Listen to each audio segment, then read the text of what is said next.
Jennifer Aniston, obviously because Jennifer Aniston movie, I wanted to watch this. It's okay. I mean, there is like some nice chemistry with them and stuff, but generally speaking, I thought it was a little bit slow. It's a bit mediocre.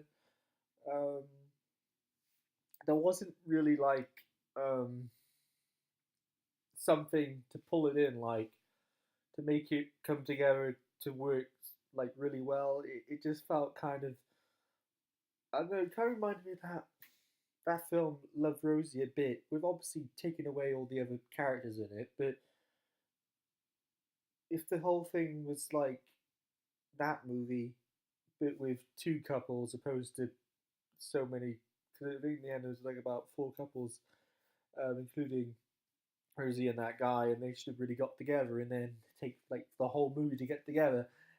And that's what this movie kind of felt like if you take away all those characters, like I say.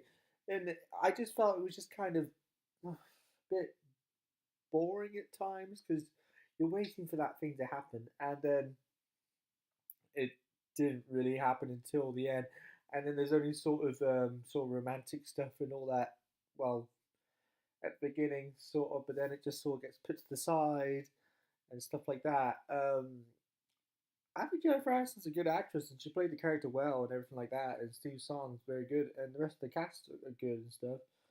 Um, Most of them I don't really know, apart from like his mum. I've seen her in some things.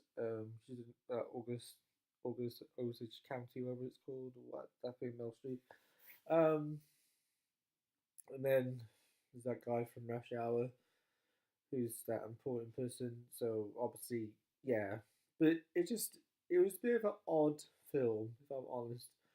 Like I started thinking, well, how is this going to work if she basically doesn't live there, and then this whole thing she has a job, and then the Woody Harrelson character, basically just playing Woody Harrelson. You know, like I like Woody Harrelson a lot, but sometimes I think he hasn't given the greatest performances. Like I didn't really think he was very good in that Christian Bale film that came out. I thought it was that film was boring, and I thought his performance was bland in it. He just sort of played typical like Woody Harrelson, but not good Woody Harrelson. Like it just felt like a bit wooden and boring and rushed. And I have to say again, this was pretty predictable and probably one of his worst performances. I didn't really. I just like he's there near the end, and you know what purpose the character has, which isn't that much because he's supposed to be the douchey boyfriend, and I just found that like a bit like I know what's coming, and it just I don't really know why it had to be there because then she breaks up with him anyway. So I found that odd, and it just felt a bit strange that she actually still went ahead with the marriage, even though she had some doubts from the past that they were together before and then they got back together and the things that and I don't know, just found that a bit pointless and stupid. Um, and then it ended quite nicely, I guess. But finally, you get the thing that should have happened.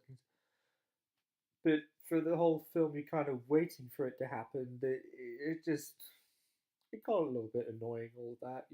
So overall, I think it's okay. I think it's kind of slow and boring. But there are some nice moments in there, and they do have some chemistry, but obviously it's kind of restrained because they don't really want to do anything straight away. But it's fine.